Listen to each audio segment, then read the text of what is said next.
Yesterday, when we concluded the talk, we said this, namely, if one is able to practice Pubbabhaga Magga, this preliminary path to arouse or to practice Pubbabhaga Magga, based on Mula Magga, based fundamental path as foundation, one can realize the ultimate position of Nibbana. So, if one wishes to realize Nibbana and attain the path consciousness, it proves that one has got to practice this Pubbabhaga Magga, the forerunner path, or Vipassana Lokiya Magga, the mundane insight path. And then Sayadaw said that he would explain next day, that means today, how to practice and establish this Pubbabhaga Magga, preliminary path, based on Mula Magga, basic path, the fundamental path, as foundation. Today we are going to explain that.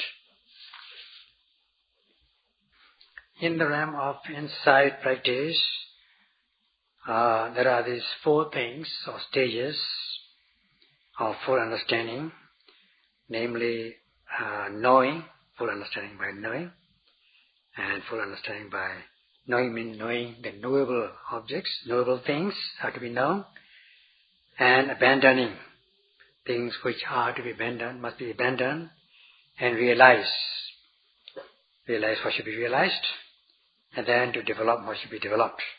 So these 4 things. Out of these 4 stages, 4 kinds of full understanding, we got to practice the first one, namely to know the knowable things. According to this segment given, Dukkha Jnana or Dukkha Pariññaya. Dukkha Jnana means develop knowledge about the truth of suffering, in respect of the truth of suffering, Dukkha Satya. Dukkha Pariññaya means to fully understand the truth of suffering, Dukkha Satya. So in accordance with this exposition, this Dukkha Satya, the truth of suffering, are none other than the 5 aggregates of clinging, or as objects of clinging. Namely, the materiality aggregate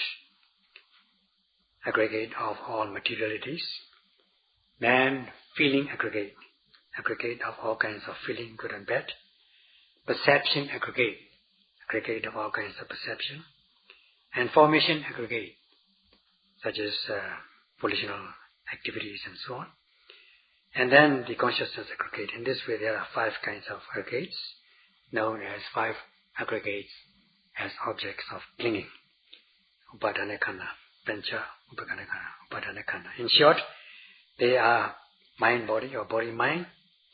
And if one is not able to activate mind, to be mindful of these things, that is mind-body or Upadana Khanda, and forgetting to note them, then one will be subject to clinging, cankers and clinging in respect of the objects not noted, not being mindful of. Clinging to such views as the individuality, person being individual, man, woman and so on. Clinging to individual self, also Jiva-atta. Clinging to supreme self, also Brahma-atta. In this way, since these 5 aggregates are the causes or objects for clinging of cankers, subject to cankers, subject to clinging, liable to clinging, they have to be noted at the moment of their arising, and such is the full understanding of the truth of suffering, Dukkha Satya. Because Dukkha Satya means something to be fully understood, hence it goes without saying, it means that one has got to strive or practice in order to know this truth of suffering, Dukkha Satya.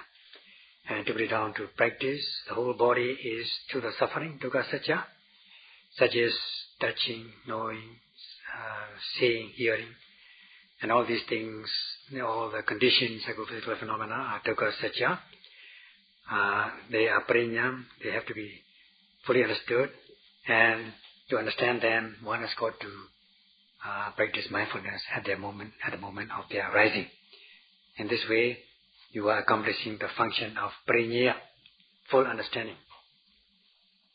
When one is scanning the abdomen and fully understanding, the dukkha satya is quite obvious at that moment. Excuse me.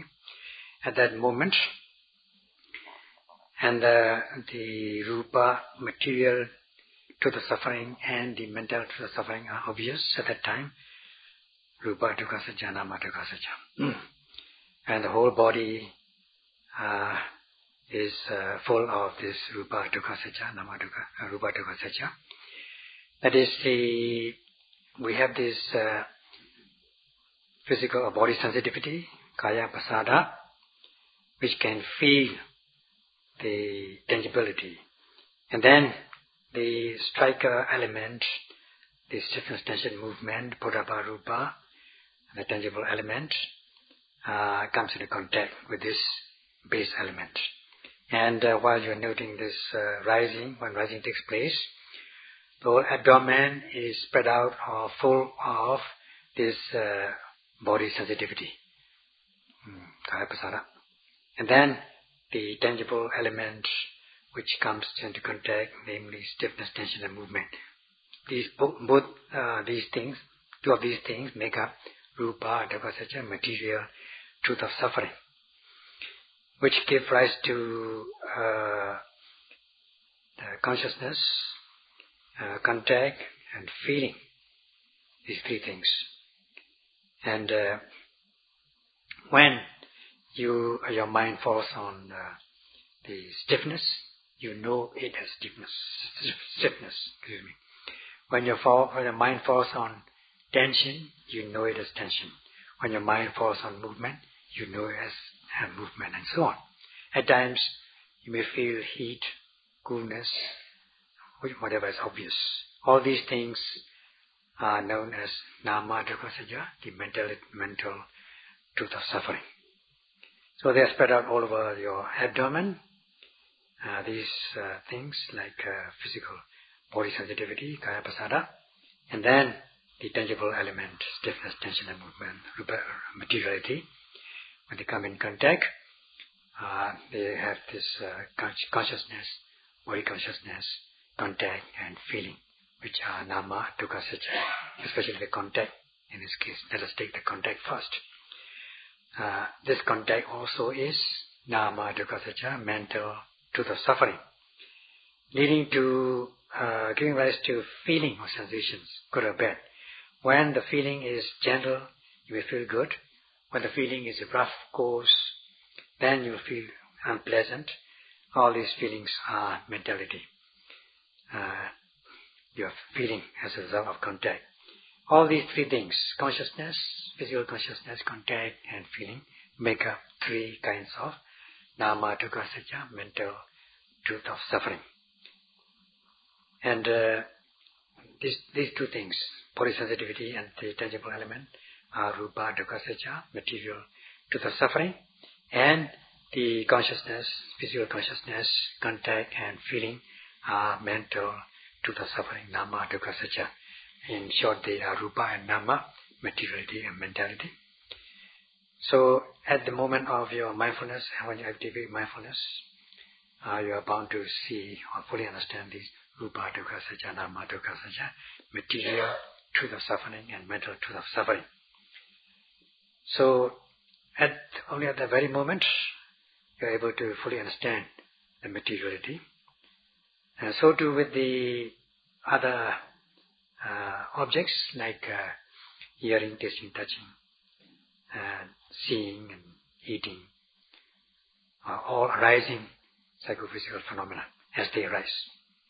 If you practice mindfulness, you are bound to fully understand these rupa dukkha satya, nama dukkha satya, or simply materiality and mentality or mind-body. When you are able to fully understand by being mindful of this truth of suffering, there is this full understanding and knowledge. Because there is knowledge, when you know the unknowing, the ignorance will not have a chance to arise. The ignorance goes or disappears. Because in the unknowing, we grasp or cling. So because now you are knowing, when you are unknowing, when you are not knowing the truth, you think they are pleasurable, so you crave for them, become attached to them. Now, this craving will not have a chance to arise in your stream of consciousness. And in this way, you are abandoning or overcoming the samudaya satya, the origin of suffering. By this, you are accomplishing this purpose, the function of abandonment. Let us say when you are scanning this rising and falling, and trying to connect your noting mind on the object by training on the object, energetically, you are bound to see and observe. You want to observe these sensations as stiffness, tension and movement. You are knowing them as stiffness, tension and movement. This is fully understanding or directly knowing the truth of suffering.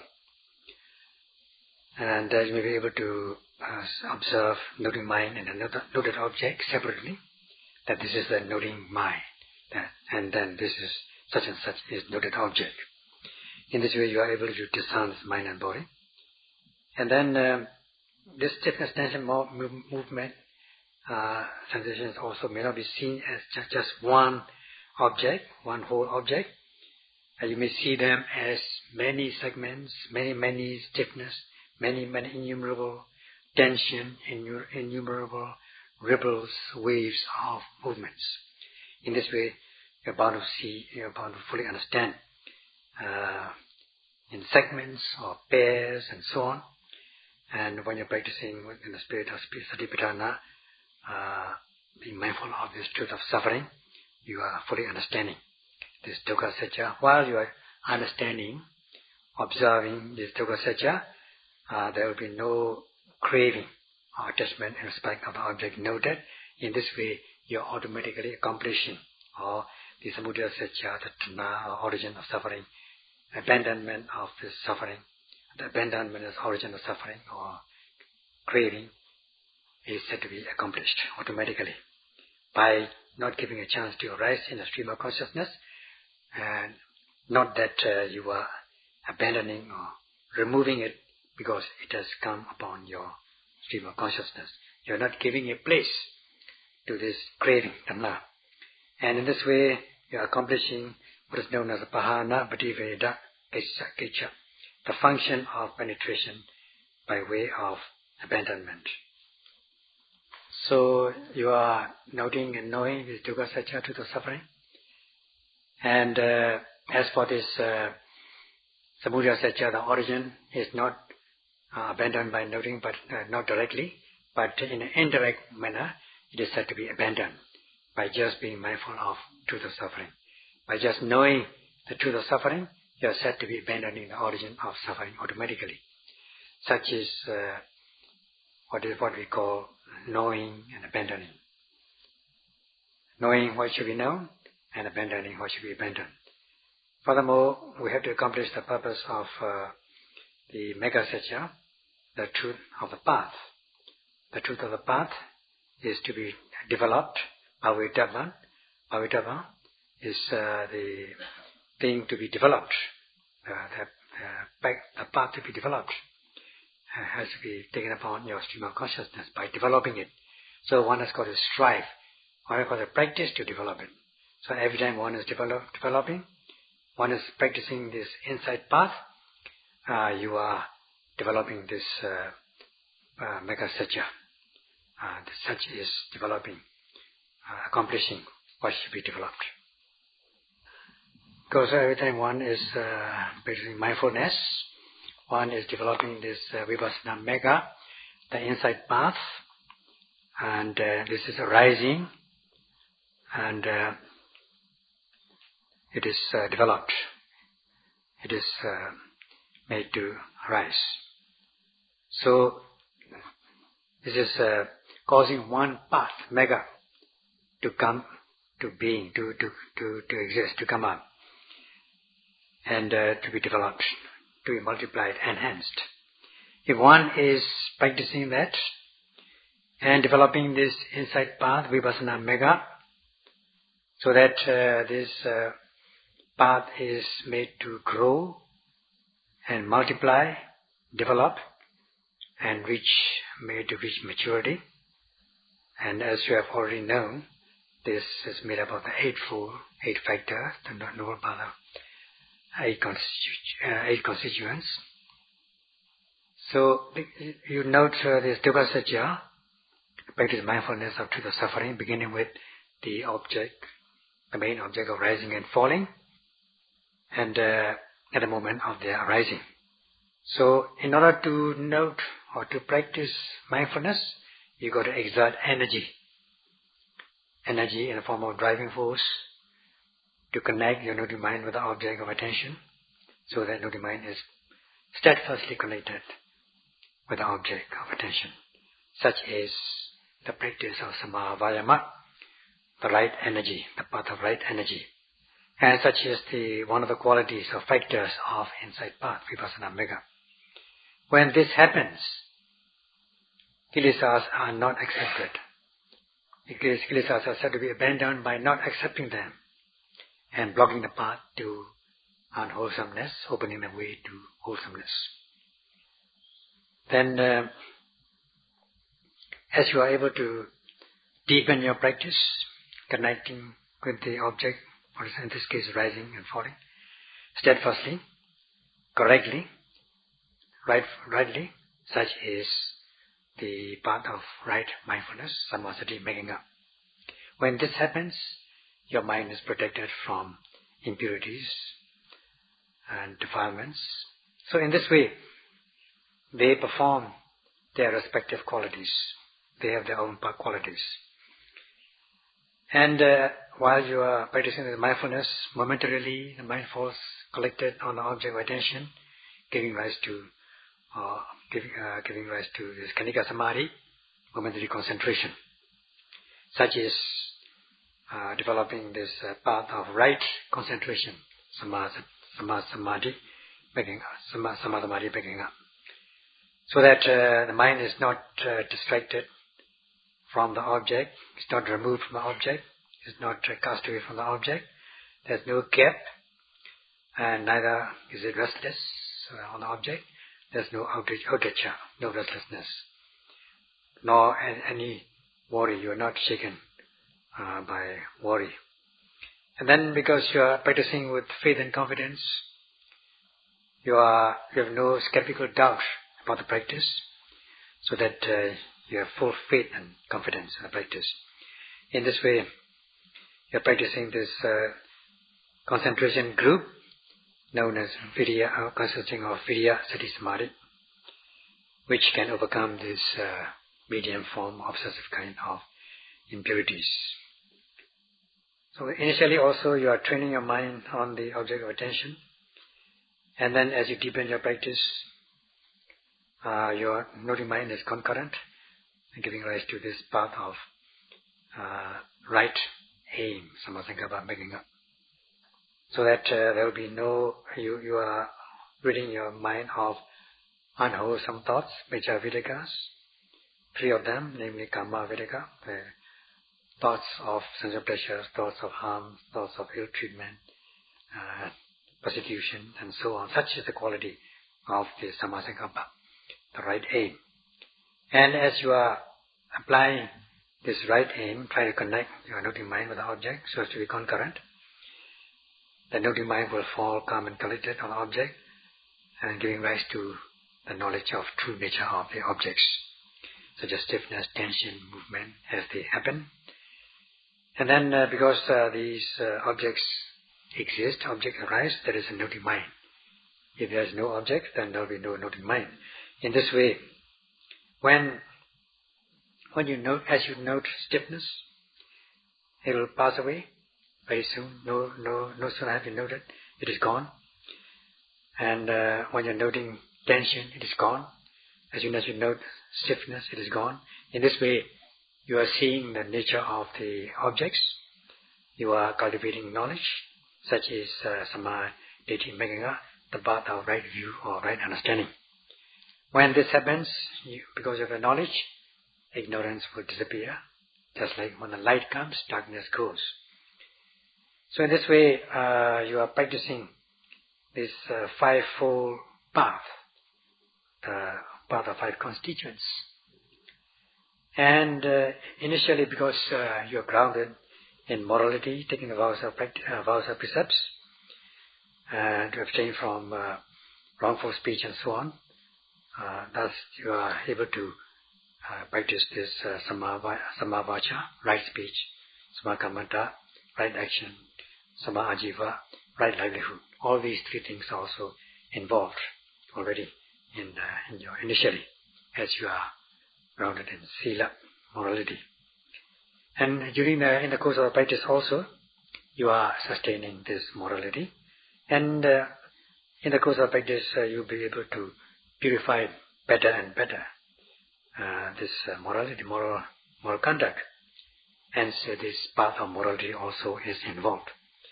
You are speaking rightly, acting rightly, and leading your livelihood rightly. Thus, you are overcoming these transgressive or gross forms of impurities. So in this way, you are overcoming the three categories, grades of impurities, such as gross forms, medium form, and refined form. In this way, you are practicing with this eightfold path, you are overcoming these impurities. And as you go on practicing, you are developing the wholesome mental states in this way, let them multiplying them, enhancing them, making them prosper, developing them. And in this way, you are said to be developing this Vipassana Magga, the insight path. Such is accomplishing the function of development. That is Bhavitava, Magga Satya Bhavitava. That is the truth of the path which is to be developed. As one practices mindfulness of every rising object, the insight path, Vipassana Magga, is involved. You are developing this insight path, Vipassana Magga. As you are doing that, you are noting every arising object. Then you are cultivating this Vipassana Samadhi, which is very crucial, the right understanding of insight. And because you are knowing the truth, such as the impermanent nature of objects arising and passing away. Because once you know the impermanence, you overcome the perception or view of permanence. Once you know unsatisfactoriness, you overcome the view or perception of satisfactoriness, pleasure, and so on. And because you observe things arising at their will, on their own, uncontrollable, then you overcome this concept of atta, self or soul, controllable self or soul, and everything is taken now as anatta, non-self, non-soul. They are arising on their own, not at their will. In this way, you are observing these characteristics, beginning with a nature, characteristic of impermanence, so that there will be no chance for attachment or craving, because you are free of avijja, ignorance. Only when there is ignorance, based on ignorance, there will be craving, because in the unknowing you grasp or crave or cling. In the knowing, you abandon. So now you know it, you are abandoning it by not giving a chance to arise. So this tanna, upadana, craving, attachment and grasping or clinging are not giving a chance to arise in your stream of consciousness. They are said to be abandoned, overcome. They disappear. Because you are free from avijja, ignorance, sankara, the formations, actions, constructions also will not come about. Acting good things, wholesome things, kusala, acting by way of akusala, unwholesome things, they will not, neither kusala nor akusala will arise. Neither will you have a chance to perform kusala nor akusala. As for kusala, the kusala kind of kusala which can cause new existences. Now, this kusala which will cause you to new existence will not have a chance to arise, you will not be performing it, nor akusala, unwholesome things, will not have a chance to arise.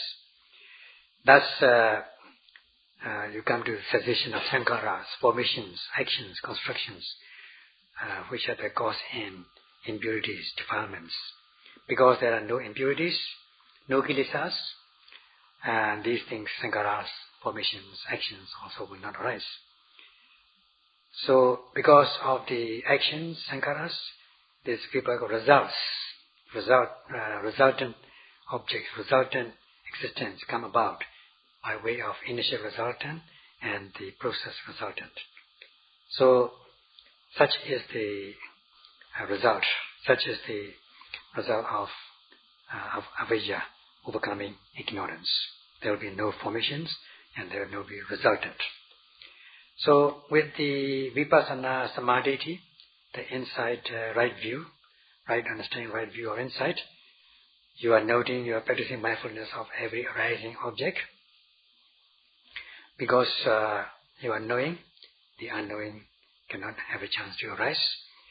So, with the knowing, there will be no craving, tanha, nor upadana, grasping or clinging.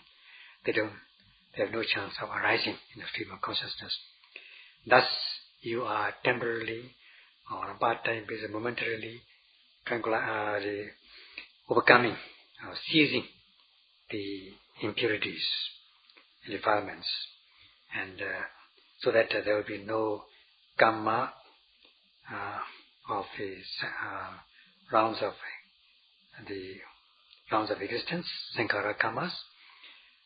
Only when there is kamma actions, there will be this continuation of existence, resultants.